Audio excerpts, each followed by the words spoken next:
হেলিকপ্টারে দুর্গম পাহাড়ি এলাকায় করোনার টিকা, ভ্যাকসিন পেল রোহিঙ্গারাও। করোনার শনাক্ত কমতে শুরু করলেও রেকর্ড 264 জনের মৃত্যু। খবর দেওয়ার 24 ঘন্টার মধ্যে ডেঙ্গু রোগীর বাসায় ছিটানো হবে ওষুধ। রাজধানীতে শেষ হলো মশা নিধনের 7 দিনের বিশেষ ক্যাম্পেইন। হাসপাতালে ভর্তি আরও 226। ব্যবসায়ীর কাছ থেকে জব্দকৃত 20টি স্বর্ণের বার আত্মসাৎ চেষ্টার অভিযোগে ফেনী গোয়েন্দা পুলিশের ওসি সহ 6 কর্মকর্তা গ্রেফতার। 15টি বার। দেখছিলেন শিরোনাম। প্রবাসের সময় সঙ্গে আছি আমি মার্জিয়া শ্রেয়া। দুর্গম পাহাড়ি এলাকায় পৌঁছে গেল করোনার টিকা।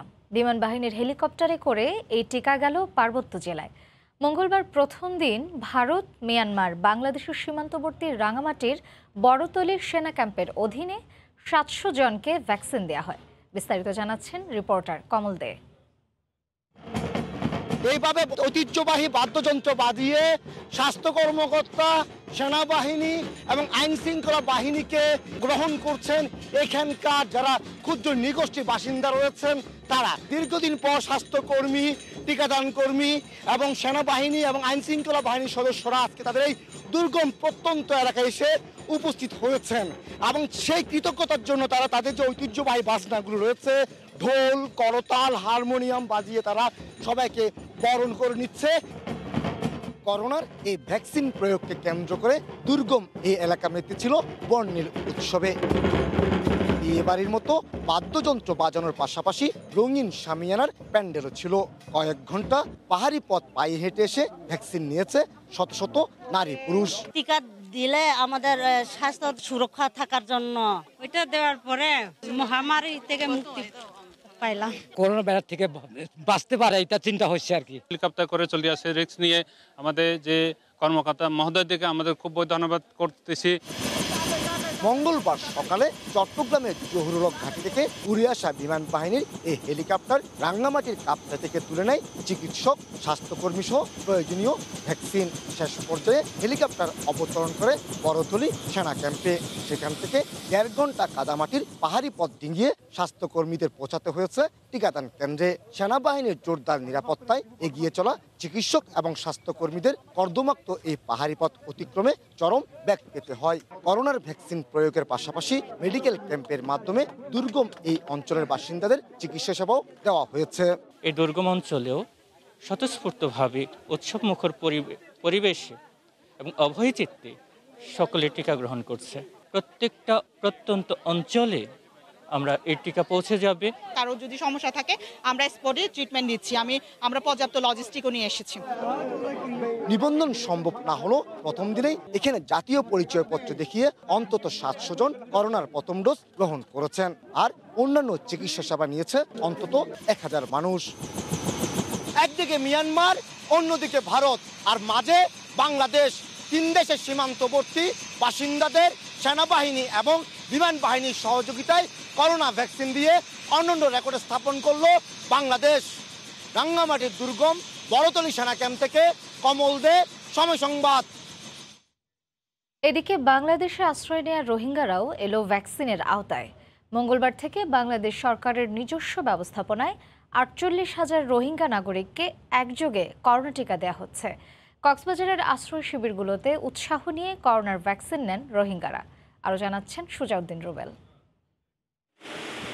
কক্সবাজারের উখিয়ার বর্ধিত ক্যাম্প 4-এ বেলা 11টায় টিকাদান কর্মসূচির আনুষ্ঠানিক উদ্বোধন করেন শরণার্থী ত্রাণ ও প্রত্যাবাসন কমিশনার শাহ রিজওয়ান হায়াত। এ সময় তিনি স্বাস্থ্যকর্মীর হাতে বুঝিয়ে দেন 2 বক্স করোনার টিকা। সুশৃঙ্খল ও বাংলাদেশ সরকারের সহযোগিতায় টিকা দিতে পারায় দারুণ খুশি রোহিঙ্গারা। এজন্য বাংলাদেশ সরকারকে ধন্যবাদ জানিয়েছে রোহিঙ্গারা। করোনা ভাইরাস নয় বললা বলি আর দিবা সরকার টিকা মারে, টিকা মারে বললা সেদিনই তো বেশি ভালো লাগে। বাংলাদেশ সরকার দিয়ে টিকা মারে দিয়ে না তো বেশি শান্তি লাগে, বেশি খুশি লাগে। আপাতত প্রথম পর্যায়ে আমরা 48,400 আগামী 18 তারিখ পর্যন্ত চলবে। আর স্বাস্থ্য বিভাগের এই শীর্ষ কর্মকর্তা জানালেন টিকাদানে রোহিঙ্গাদের আগ্রহের কমতি নেই। আগেও এখানে এসে পরিদর্শন করে কথা বলে যেটা দেখছি, এখনো যেটা দেখতেছি প্রচুর আগ্রহ। তারা বেশি অনেক উৎসাহ উদ্দীপনা নিয়ে টিকা দিতে টিকা কেন্দ্রে আসতেছে এবং আসবে বলে আমি বিশ্বাস করি। কক্সবাজারের উখিয়া ও টেকনাফের 34টি ক্যাম্পে প্রথম পর্যায়ে 55 বছরের ঊর্ধ্বে 48,000-এর বেশি রোহিঙ্গা নাগরিককে সিনোফার্মের করোনার টিকা দেওয়া হচ্ছে। প্রথম পর্যায়ে 48,000 রোহিঙ্গাকে বাংলাদেশ সরকারের ব্যবস্থাপনায় করোনার টিকা দেওয়া হলেও বাদবাকি রোহিঙ্গা এবং কক্সবাজারের উখিয়া ও টেকনাফের স্থানীয় বাসিন্দাদের আন্তর্জাতিক সংস্থার মাধ্যমে করোনার টিকার আওতায় আনার দাবি সচেতন মহলের। সুজাউদ্দিন রুবেল, সময় সংবাদ, উখিয়া, কক্সবাজার। দেশজুড়ে গণটিকা ক্যাম্পেইনের প্রথম 3 দিনে টিকা নিয়েছেন 42 লাখ মানুষ।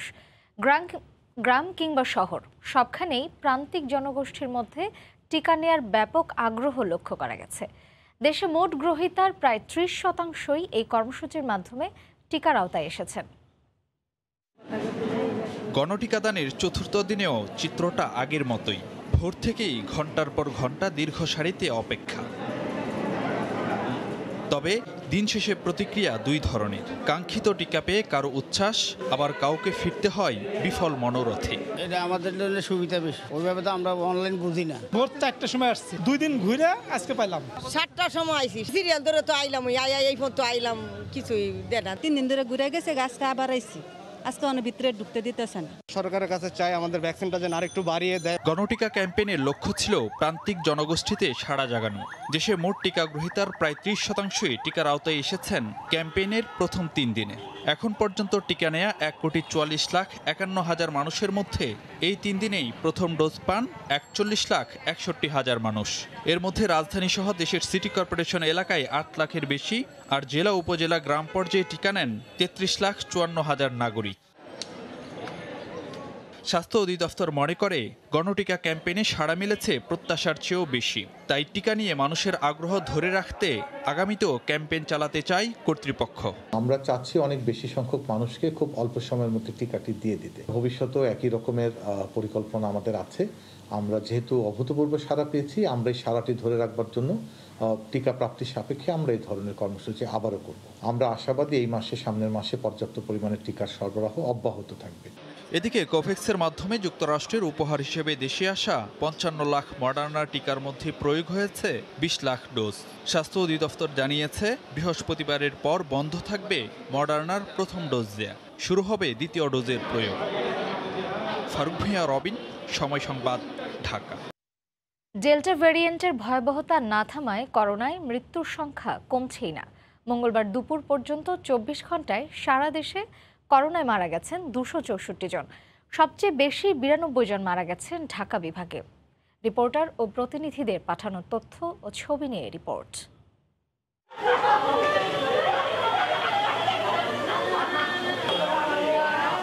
এই কান্নার কোনো সান্ত্বনা নেই।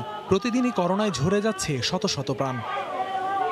হাসপাতালগুলোতে করোনা রোগী নিয়ে স্বজনদের ছোটাছুটি এখন নিয়মিত বিষয়। ভয়াবহতা আরও বাড়ছে শক্তিশালী ডেল্টা ভেরিয়েন্টের। হাসপাতালে শয্যা ও আইসিইউ সংকট রোগী ও স্বজনদের ভোগান্তি বাড়াচ্ছে। 24 ঘন্টায় সারা দেশে করোনায় সর্বাধিক 92 জন মারা গেছেন ঢাকা বিভাগে। তার মধ্যে সর্বাধিক ঢাকা জেলায় 39 জন। দ্বিতীয় সর্বোচ্চ মারা গেছেন চট্টগ্রাম বিভাগে 60 জন। তাদের মধ্যে কুমিল্লায় 16, ব্রাহ্মণবাড়িয়ায় 13, চট্টগ্রামের 12 ও চাঁদপুরে 9 জন।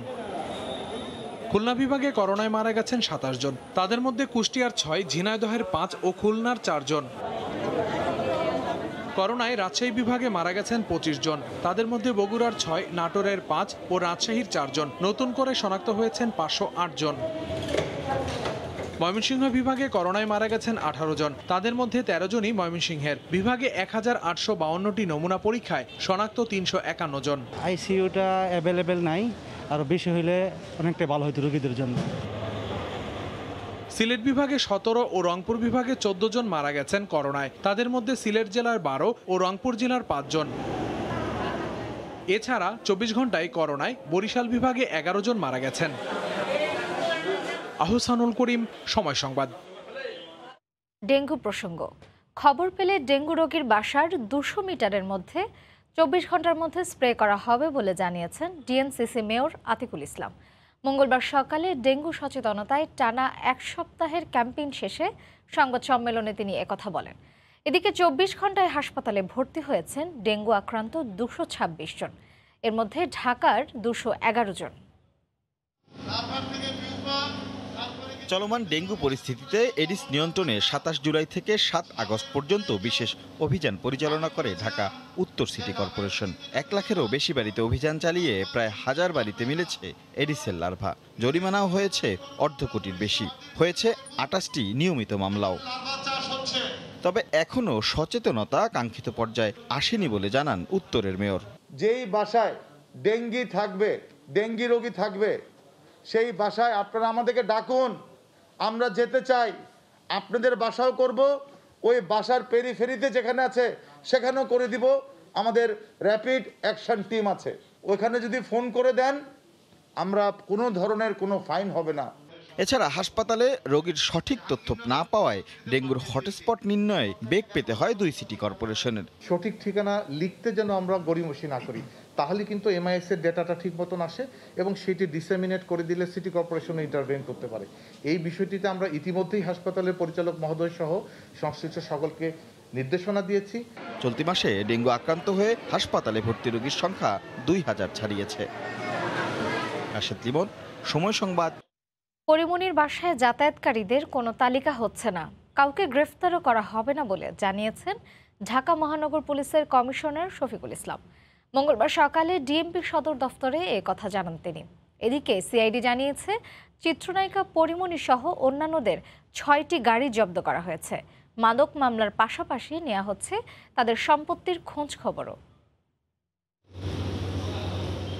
চিত্রনায়িকা পরিমনি কথিত মডেল মৌ ও পিয়াসাকে গ্রেফতারের পর রিমান্ডে তাদের বাসায় যাতায়াত ছিল এমন অনেকের নাম পাওয়ার কথা জানিয়েছিল সিআইডি। সামাজিক যোগাযোগ মাধ্যমে ছড়িয়ে পড়ে তাদের তালিকা। বিষয়টিকে কেন্দ্র করে একটি গোষ্ঠী চাঁদাবাজি করছে বলে তথ্য পাওয়ার দাবি পুলিশের। এ অবস্থায় মঙ্গলবার দুপুরে গণমাধ্যমের মুখোমুখি হন ডিএমপি কমিশনার। জানান পরিমনির বাসায় যাতায়াত ছিল এমন কারো তালিকা হচ্ছে না। চাঁদাবাজির সুনির্দিষ্ট অভিযোগ পেলে ব্যবস্থা নেওয়ার কথাও জানান ঢাকা মহানগর পুলিশ প্রধান। মানুষ ভীত সন্ত্রস্ত হয়ে যাচ্ছে এবং একাধিক ব্যক্তি বিভিন্ন জায়গায় আমাদের কাছে, আমাদের মাননীয় মন্ত্রী মহোদয়ের কাছেও অভিযোগ করেছেন যে তার কাছে চাঁদা চাওয়া হচ্ছে, যে আপনি যদি আমাকে এই পরিমাণ অর্থ না দেন তাহলে আমাদের কাছে আপনার বিরুদ্ধে যে তথ্য আছে সেটা দিয়ে নিউজ করে দেব। চিত্রনায়িকা পরিমনির সঙ্গে পুলিশ কর্মকর্তা সাকলাইনের সম্পর্কের বিষয়টি পুলিশের জন্য বিব্রতকর জানিয়ে কমিশনার বলেন তার বিরুদ্ধে বিভাগীয় ব্যবস্থা নেওয়া হবে। একজন বিসিএস এর ক্যাডার অফিসার এই ধরনের একটা অনৈতিক সম্পর্কে জড়াবে, এটি কখনোই প্রত্যাশিত না, তার বিরুদ্ধে ব্যবস্থা নেওয়া হবে। এদিকে চিত্রনায়িকা পরিমনি সহ গ্রেফতার অন্যদের সম্পদের খোঁজ নেওয়া হচ্ছে বলে জানিয়েছেন সিআইডি প্রধান। কোত্থেকে আসলো, কে আনলো, কিভাবে আসলো, কোথায় থেকে টাকা পেলো, এইসব ডাউটগুলো আমাদের তো থাকে। ইনভেস্টিগেশনের স্বার্থে এগুলোকে আমরা যখন পুলিশ রিপোর্ট তৈরি করি তখন আমাদেরকে এই জিনিসগুলোর অ্যান্সার আমাদেরকে রেডি করতে হয়। সো সেইগুলোকে আমরা জিজ্ঞাসাবাদ করছি। বুলবুল রেজা, সময় সংবাদ, ঢাকা। প্রবাসের সময় আরও থাকছে, কখনো প্রধানমন্ত্রীর বিশেষ সহকারী, কখনো সময় মিডিয়া লিমিটেডের জয়েন্ট ডিরেক্টর সেজে জালিয়াতি, চাকরি বাণিজ্য করে হাতিয়ে নিয়েছে লাখ লাখ টাকা। গাজীপুরে আটক এক। প্রকল্পের নামকরণ থেকে নিজের নাম বাদ দিয়ে প্রস্তাব অনুমোদন করলেন প্রধানমন্ত্রী। মঙ্গলবার সকালে একনেক সভায় প্রস্তাবিত শেখ হাসিনা সোলার পার্কের পরিবর্তে সোলার পার্ক জামালপুর নামকরণ করেন তিনি। এছাড়া 5G সেবা দিতে 2200 কোটি টাকা বরাদ্দ দেওয়া হয়েছে। জামালপুরের মাদারগঞ্জে শেখ হাসিনা সোলার পার্ক নামে প্রকল্প স্থাপনের প্রস্তাব ওঠে মঙ্গলবারের একনেক সভায়। কিন্তু সভায় দেশের সর্ববৃহৎ এ সৌর বিদ্যুৎ কেন্দ্র নিজের নামে রাখার ঘোর আপত্তি করেন প্রধানমন্ত্রী শেখ হাসিনা। একনেক সভায় উপস্থিত মন্ত্রী ও সদস্যদের বারবার অনুরোধ উপেক্ষা করে প্রধানমন্ত্রী 1512 কোটি টাকা ব্যয়ের এ প্রকল্পের অনুমোদনে নামকরণ করেন সোলার পার্ক জামালপুর। একনেক সভা শেষে প্রকল্পটি পাশের বিস্তারিত তুলে ধরেন পরিকল্পনা মন্ত্রী এম এ মান্নান। একনেক পর্যন্ত নাম ছিল শেখ হাসিনা সোলার পার্ক জামালপুর, মাদারগঞ্জ। মাননীয় প্রধানমন্ত্রী একনেক চেয়ারপারসন ঘোর আপত্তি তুলেছেন যে না, আমার নাম বাদ দিতে হবে, আমার নাম থাকবে না। উনি বারবার সদস্য মহোদয়গণ অনেক অনুনয় বিনয় করেছেন, অনুরোধ করেছেন যে কেন, কোনো আবেগ নয়, যে এটা দেশের বৃহত্তম সোলার প্রকল্প পার্ক, 100 মেগাওয়াট, এত বড় আমরা হয় নাই, এইটা একটা আইকনিক প্রকল্প, এটাতে আপনার নাম থাকা উচিত। শেষ পর্যন্ত ওনার জোর আপত্তির পর নামটা উনি বলে এটা নাম হবে সোলার পার্ক জামালপুর মাদারগঞ্জের সোলার পার্কে ভারত 1115 কোটি 63 লাখ টাকা ঋণ সহায়তা দেবে। এছাড়া 76 কোটি 76 লাখ টাকা বাস্তবায়নকারী সংস্থা আর সরকারি তহবিল থেকে বরাদ্দ করা হয়েছে 319 কোটি টাকা। এটা অরিজিনাল ছিল মোল্লাহাটে, কিন্তু মোল্লাহাটে ফিজিবিলিটি ফেইল্ড, এইটাকে শিফট করছে মাদারগঞ্জে জামালপুরে। একই প্রকল্প, একই পরিমাণ টাকা, একই সবই। এইটা ইন্ডিয়ান ঋণ থেকে ফান্ড করা হবে। এছাড়া একনেক সভায় 2200 কোটি টাকা ব্যয়ে গ্রাম পর্যায়ে টেলিটকের সেবা সম্প্রসারণ ও 5G নেটওয়ার্ক উন্নয়ন সহ মোট 7985 কোটি টাকায় 10 প্রকল্পের অনুমোদন দেয়া হয়। হরিপদ সাহা, সময় সংবাদ, ঢাকা। ফেনীতে 20টি স্বর্ণের বার আত্মসাতের অভিযোগে গোয়েন্দা পুলিশের ওসি সাইফুল ইসলাম এবং 3 উপপরিদর্শক ও 2 সহকারী উপপরিদর্শক সহ 6 পুলিশ কর্মকর্তাকে গ্রেফতার করেছে জেলা পুলিশ। উদ্ধার করা হয়েছে 15টি স্বর্ণের বার। তাদের বিরুদ্ধে ফেনী মডেল থানায় মামলা হয়েছে। মঙ্গলবার রাতে পুলিশ সুপার খন্দকার নুরুন নবী বিষয়টি নিশ্চিত করেন। তিনি জানান, রোববার বিকেলে চট্টগ্রাম থেকে ঢাকায় যাচ্ছিলেন স্বর্ণ ব্যবসায়ী গোপাল কান্তি দাস। ফেনীর ফতেহপুর ফ্লাইওভার এলাকায় পৌঁছালে ডিবি পুলিশের সদস্যরা তাকে আটক করে 20টি স্বর্ণের বার নিয়ে যায়। পরদিন পুলিশ সুপারের কাছে লিখিতভাবে অভিযোগ করেন তিনি। আটক করা হয় গোয়েন্দা পুলিশের পরিদর্শক সাইফুল ইসলাম এবং 3 উপপরিদর্শক ও 2 সহকারী উপপরিদর্শক সহ 6 কর্মকর্তাকে। উদ্ধার করা স্বর্ণের বারগুলো বৈধ নাকি অবৈধ সেটি তদন্ত করা হচ্ছে বলে জানান পুলিশ সুপার।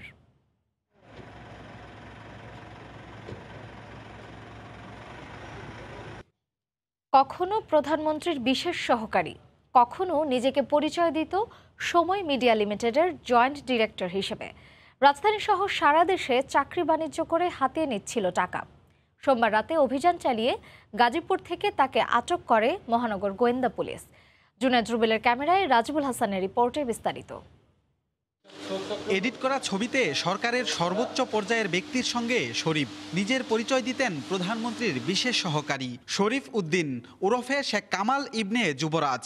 নিজের ফেসবুক আইডিতে সময় মিডিয়া লিমিটেডের যুগ্ম পরিচালক ছাড়াও কেন্দ্রীয় আওয়ামী লীগের সদস্য, বাংলাদেশ সাংবাদিক সংস্থার প্রশাসনিক পরিচালক, জাতীয় প্রেস ক্লাবের সদস্য সহ সিআইপি পরিচয়ে রাজধানী সহ দেশের বিভিন্ন স্থানে প্রতারণা করে আসছিল। এছাড়া নিজের গাড়িতে ব্যবহার করতেন সময় সংবাদের স্টিকার। আমরা গোপন সংবাদের ভিত্তিতে তাকে গ্রেপ্তার করি এবং তাকে আমরা তার অপরাধের জন্য তার বিরুদ্ধে আমরা ইতিমধ্যে 4টি মামলা দায়ের করেছি। ভুয়া পরিচয়পত্র তৈরি করে বিভিন্ন স্থানে অনৈতিক প্রভাব বিস্তার ও সুযোগ সুবিধা নেওয়ার অভিযোগে গত 3 আগস্ট রাজধানীর কলাবাগান থানায় একটি সাধারণ ডায়েরি করে সময় কর্তৃপক্ষ। সময় টিভির সে জয়েন্ট ডাইরেক্টর, সে 10% শেয়ারের মালিক, এরকম একটি ভুয়া আইডি কার্ড বানিয়েছিল, সেটাও আমরা উদ্ধার করি এবং তার কাছ থেকে আমরা গুরুত্বপূর্ণ তথ্য পেয়েছি। তার একটি গ্রুপ ছিল।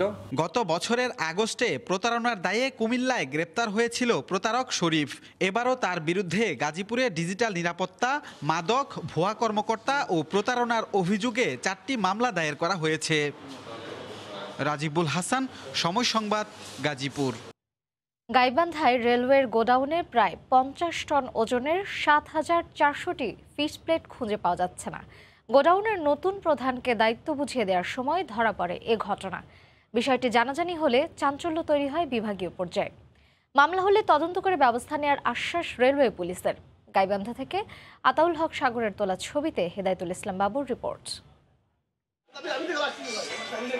রেলপথের গুরুত্বপূর্ণ অংশ ফিশ প্লেট। এটি ক্ষতিগ্রস্ত হলে ঝুঁকিপূর্ণ হয়ে ওঠে ট্রেন চলাচল। রেলওয়ের পশ্চিমাঞ্চলে রেলপথ ক্ষতিগ্রস্ত হলে গাইবান্ধার বোনারপাড়া থেকে ফিশ প্লেট সরবরাহ করা হয়, কিন্তু এই গোডাউন থেকেই উধাও হয়ে গেছে রেল লাইনের 7400 পিস ফিশ প্লেট। মঙ্গলবার দুপুরে বোনারপাড়া প্রকৌশল শাখার গোডাউনে নতুন দায়িত্বপ্রাপ্ত জ্যেষ্ঠ উপসহকারী প্রকৌশলী মাজেদুল ইসলামকে দায়িত্ব ও মালামাল হস্তান্তর করতে আসেন অবসরপ্রাপ্ত জ্যেষ্ঠ উপসহকারী প্রকৌশলী দীপক কুমার সিংহ।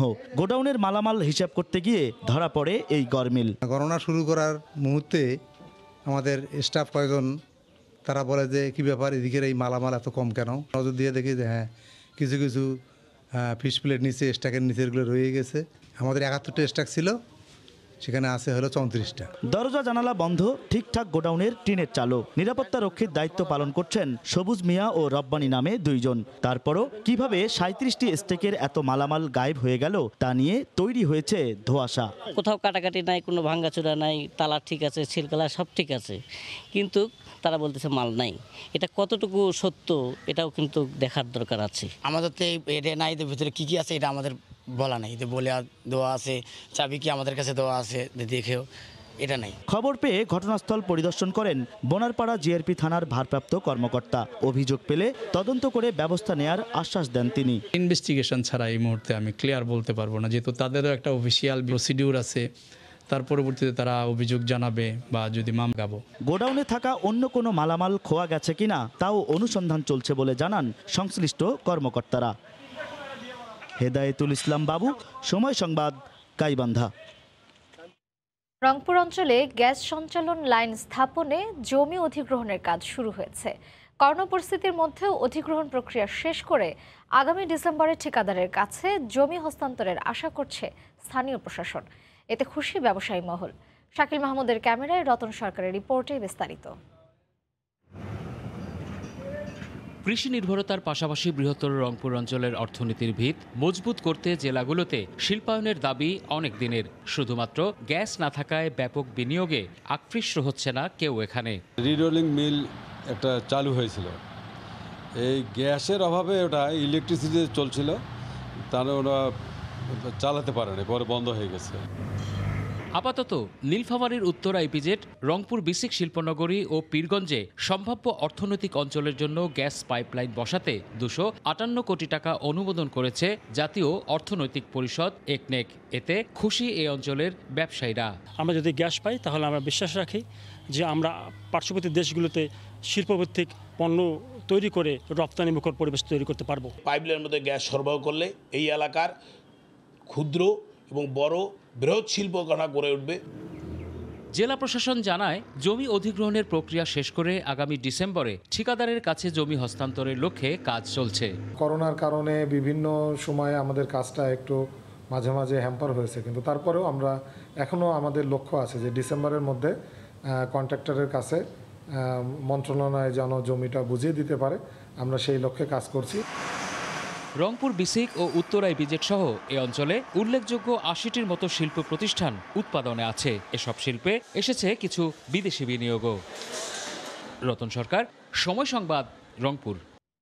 করোনা মহামারীর মধ্যেই মার্কিন পোশাকের বাজারে ভিয়েতনামকে পেছনে ফেলল বাংলাদেশ। উদ্যোক্তারা বলছেন, চুক্তিমতো পোশাক সরবরাহের সক্ষমতার কারণেই বাংলাদেশে ক্রয়াদেশ বাড়াতে চান ক্রেতারা। আর বাজারের গতি বুঝে ব্যবসায়ীদের উৎপাদন পরিকল্পনা সাজানোর পাশাপাশি দূতাবাসগুলোকে কৌশলী হওয়ার তাগিদ অর্থনীতিবিদদের। করোনার ধাক্কায় 1.5 বছর ধরে যখন বিপর্যস্ত বিশ্ব অর্থনীতি, তখন মার্কিন বাজার দখলের লড়াইয়ে ভিয়েতনামকে পেছনে ফেলেছে বাংলাদেশ। যুক্তরাষ্ট্রের বাণিজ্য বিষয়ক কার্যালয় অটেক্সার হালনাগাদ তথ্যে দেখা যায়, 2020 সালের জুলাই পর্যন্ত 1 বছরে বাংলাদেশ থেকে মার্কিন বাজারে গেছে $532 কোটি পোশাক, আর গত জুলাই পর্যন্ত 1 বছরে গেছে $589 কোটি। অর্থাৎ বছরের ব্যবধানে মার্কিন পোশাকের বাজারে বাংলাদেশের আয় বেড়েছে প্রায় 11%। এই প্রবৃদ্ধি ভিয়েতনামের চেয়ে প্রায় দ্বিগুণ। উদ্যোক্তারা বলছেন, যে কোনো পরিমাণ ক্রয়াদেশ প্রতিশ্রুত সময়ের মধ্যে পৌঁছে দেওয়ার কারণেই ক্রেতাদের চাহিদা মেটাতে এগিয়ে থাকবে বাংলাদেশ। করোনার কারণে দীর্ঘদিন মার্কেটগুলি বন্ধ থাকার ফলে হিউজ একটা ডিমান্ড তৈরি হয়ে আছে এখন বর্তমানে, অর্থাৎ মার্কেটগুলি খালি। ফলে সেখানে আশা করি আগামী সময়টা আমাদের এখান থেকে হিউজ পরিমাণে পোশাক রপ্তানি হবে। অর্থনীতিবিদরা বলছেন, বাজার দখলে ব্যবসায়ীদের যেমন তৈরি করতে হবে চাহিদা মোতাবেক পোশাক, তেমনি সরকারকে শক্তিশালী করতে হবে অর্থনৈতিক কূটনীতি। বাংলাদেশের যে অভ্যন্তরীণ যে উৎপাদন সক্ষমতা সেটি বাড়াতে হবে এবং বিশেষ করে যে বিদেশি বিনিয়োগ তৈরি পোশাক খাতে সেটি বাড়াতে হবে। এবং সেটি যদি বাড়ানো হয় তাহলে সেই ক্ষেত্রে তারা তাদের নেটওয়ার্কের মাধ্যমে কিন্তু এই রপ্তানিটা বাড়াবে। স্বল্প মেয়াদে কি ধরনের কাজ করা যায় সেটি আমাদেরকে এখন আলোচনায় নিয়ে আসতে হবে এবং ইউএস ট্রেড কমিশনের সাথে বৈঠক যতটা দ্রুত করা যায়, যতটা রেগুলার করা যায় সেটির দিকে আমাদের নজর রাখতে হবে, যাতে করে আমাদের দীর্ঘমেয়াদে এই বাজারে আমরা ভালো সাফল্য অর্জন করতে পারি। অটেক্সার হিসাব, চলতি বছরের প্রথম 6 মাসে মার্কিন বাজারে বাংলাদেশি পোশাক রপ্তানি থেকে আয় বেড়েছে যেখানে 26.81%, সেখানে ভিয়েতনামের আয় বেড়েছে 20.45%, অর্থাৎ বাংলাদেশের চেয়ে প্রায় 6.5% কম। কামরুল হাসান সবুজ, সময় সংবাদ, ঢাকা। বিশ্বের সবচেয়ে বড় বাণিজ্যিক এক্সপো 2021 সফল করতে সংযুক্ত আরব আমিরাত এখন প্রস্তুত। এই বাণিজ্যিক ইভেন্টে অংশগ্রহণ করতে প্রস্তুতি সেরেছে বাংলাদেশও। করোনার ধকল কাটিয়ে বাণিজ্যিক আয়োজন কিভাবে সফল করা যায় সে কঠিন চ্যালেঞ্জ মোকাবিলা করতে যাচ্ছে মধ্যপ্রাচ্যের সমৃদ্ধশালী দেশটি। শিবলি আল সাদিকের রিপোর্টে বিস্তারিত। আগামী 1 অক্টোবর থেকে সংযুক্ত আরব আমিরাতে শুরু হতে যাচ্ছে এক্সপো 2021। 2020 সালে এই ইভেন্ট হওয়ার কথা থাকলেও করোনার কারণে বাধ্য হয়ে তা স্থগিত করতে হয়। ফলে এবার অনেক চ্যালেঞ্জের মুখে বিশ্বের সবচেয়ে বড় বাণিজ্যিক ইভেন্টটি, যা সফল করতে প্রস্তুতি গ্রহণ করেছে দেশটি। এক্সপোতে বিশ্ব বাণিজ্যে বাংলাদেশকে আরও ব্যাপকভাবে অগ্রসর করতে প্যাভিলিয়ন স্থাপন করা হয়েছে। একটা বড় চ্যালেঞ্জ হচ্ছে ভারতবর্ষে যে ইনফেকশন রেটটা বেড়ে যাচ্ছে, যেখানে বাংলাদেশেও এখন করোনার অবস্থা ভালো না। এটা যদি আগামী 1-1.5 মাসের মধ্যে ওভারকাম করা যায় তাহলে এক্সপোতে প্রচুর দক্ষিণ এশিয়ার লোকজন আসতে পারবে, যেটা এই এক্সপোকে অত্যন্ত সাফল্য মণ্ডিত করবে। বাংলাদেশি ব্যবসায়ীরা ওখানে তাদের ক্লায়েন্টদের সাথে ওখানে বসে কথা বলতে পারবে, ওখানে মিটিং করতে পারবে, B2B তাদের যে মিটিংগুলো আছে ওগুলো ওখানে করার সুযোগ আছে, এবং এটার জন্য কোনো পে করতে হবে না, এটা ফ্রি অফ কস্টে বাংলাদেশ প্যাভিলিয়নে করতে পারবে। বাংলাদেশের নিজস্ব প্যাভিলিয়ন স্থাপনের জন্য মোট ব্যয় 22.60 লাখ টাকা। এক্সপো 2020 উপলক্ষে বাংলাদেশের যে প্যাভিলিয়ন নির্মিত হচ্ছে, যেটির কাজ চলমান এবং প্রায় শেষের দিকে, সব মিলে খরচের পরিমাণ দাঁড়াবে প্রায় 22 কোটি টাকা। এই আয়োজনের মাধ্যমে বাংলাদেশে বাণিজ্য ও বিনিয়োগ বৃদ্ধি পাবে, এমনটাই আশা সংশ্লিষ্টদের। শিবলি আল সাদিক, সময় সংবাদ, সংযুক্ত আরব আমিরাত। পররাষ্ট্রমন্ত্রী ডক্টর একে আব্দুল মোমেন জানিয়েছেন, আগামী 15 আগস্ট যুক্তরাষ্ট্রের নিউ ইয়র্কের টাইমস স্কয়ারে বিলবোর্ডে প্রতি 2 মিনিটে একবার করে মোট 720 বার প্রদর্শিত হবে বঙ্গবন্ধুর প্রতিচ্ছবি। মঙ্গলবার সকালে রাষ্ট্রীয় অতিথি ভবন পদ্মায় এই উদ্যোগের জন্য 25 লাখ টাকা করে আনোয়ার গ্রুপ ও বাংলাদেশ ফাইন্যান্স পররাষ্ট্রমন্ত্রীর কাছে চেক হস্তান্তর করে। পররাষ্ট্রমন্ত্রী জানান, এর মধ্য দিয়ে বাংলাদেশের ইতিবাচক ভাবমূর্তি তৈরি হবে বিশ্বব্যাপী। জনকেন্দ্রিক কূটনীতির অংশ হিসেবে সব দূতাবাসে বঙ্গবন্ধু কর্নার প্রতিষ্ঠা করা হয়েছে।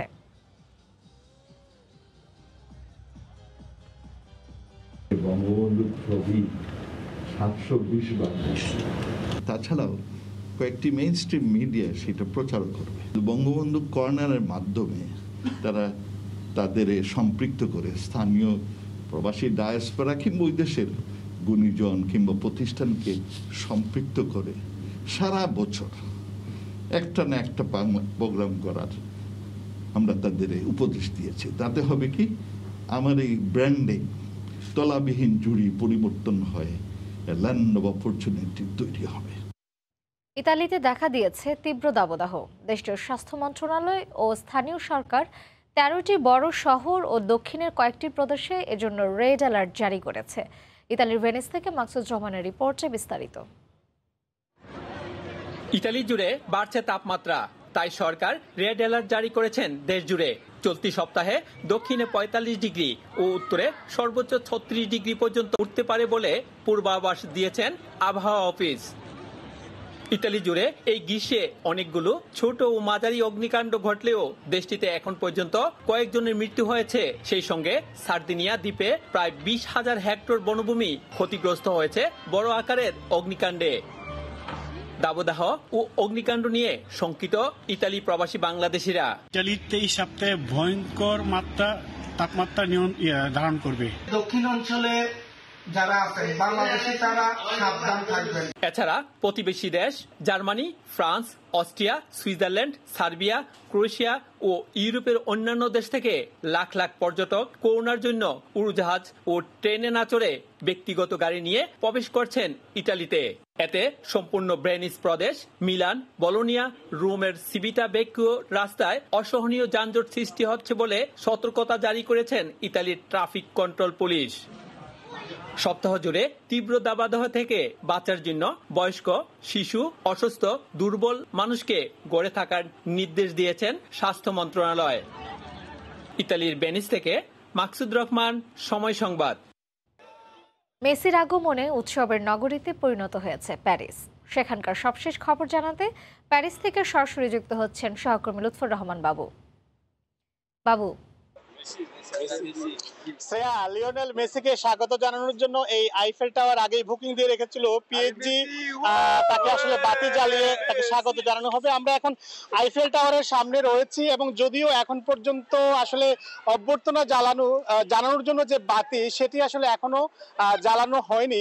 অধীর আগ্রহে এখানে মেসি প্রেমীরা অপেক্ষা করছেন। দিনভর তারা আসলে পার্ক দ্য প্রিন্স সেই স্টেডিয়ামে অপেক্ষা ছিলেন। সেখান থেকে শেষ করে অনেক দর্শকরা কিন্তু এখন ছুটে চলে এসেছেন এই আইফেল টাওয়ারে। তারা কখন সেই বাতি জ্বালানো হবে তা দেখার জন্য কিন্তু অধীর আগ্রহে অপেক্ষায় এখানে রয়েছেন। আমরা আসলে যতটুকু জানতে পেরেছি, লিওনেল মেসির ইতিমধ্যেই তার যে মেডিকেল টেস্ট সেটি সম্পন্ন হয়েছে এবং আগামীকাল স্থানীয় সময় সকালে তিনি আনুষ্ঠানিকভাবে সংবাদ সম্মেলন করবেন এবং সেখান থেকেই আসলে পরবর্তী কার্যক্রমের বিষয়গুলো আসলে আমরা জানতে পারবো। এখানে বিপুল সংখ্যক মানুষ রয়েছেন প্রবাসী অনেক বাংলাদেশিরাও।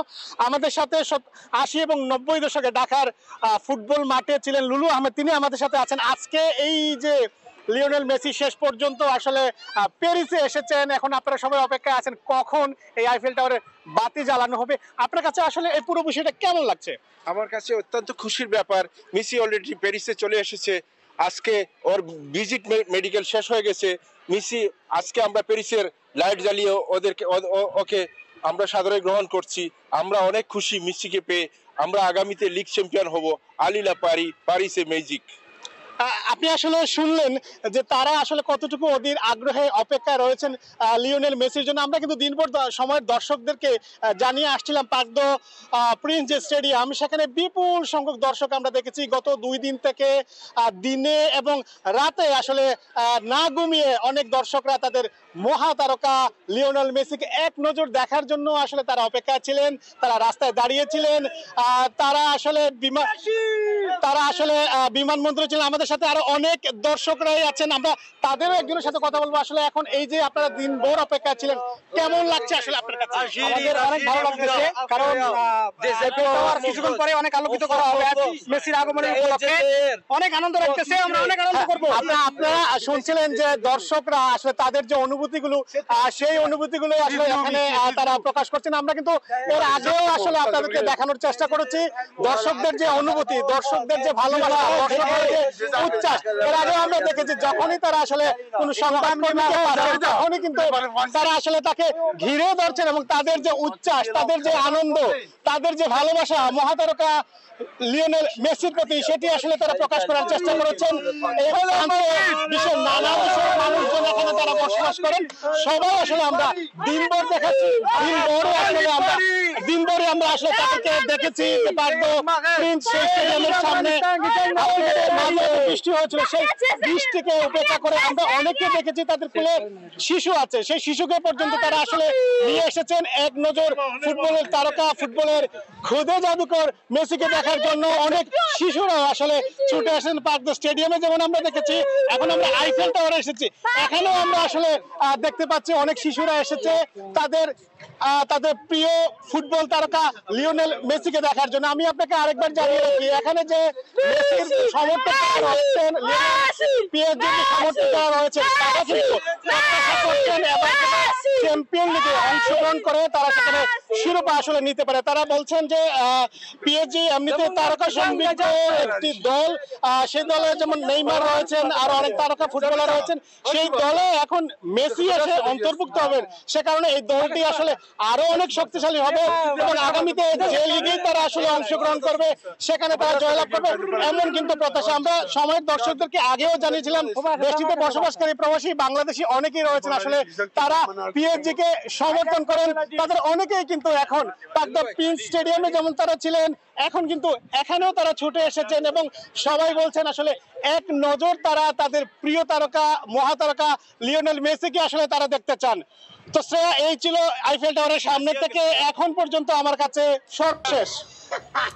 প্যারিস থেকে মেসির আগমনে উৎসবের খবর জানাচ্ছিলেন সহকর্মী লুৎফর রহমান বাবু। এ পর্যায়ে শীর্ষ সংবাদগুলো জানিয়ে দিচ্ছি আরও একবার।